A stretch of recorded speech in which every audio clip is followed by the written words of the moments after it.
If they don't have the theory, there's no reason to start the improvement effort. If you have the theory to observe the experience, then it's a whole different experience if you're just running up on something with what you currently have that you're calling knowledge. You need to have theory to inform an aim. Like in the fairy tale In practical terms, what business needs might lead you to conduct one or more PDSA cycles?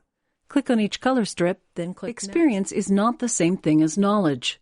Chanticleer's experience led to the wrong conclusion, one without actual knowledge. First, take a moment to brainstorm on how you might conduct a PDSA cycle to create an improvement in this situation.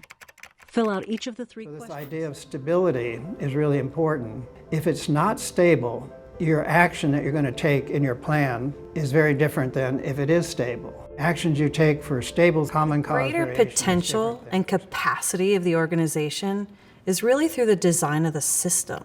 You will not focus your PDSA on that until you have a greater understanding. Questionnaires, or other non-numerical information.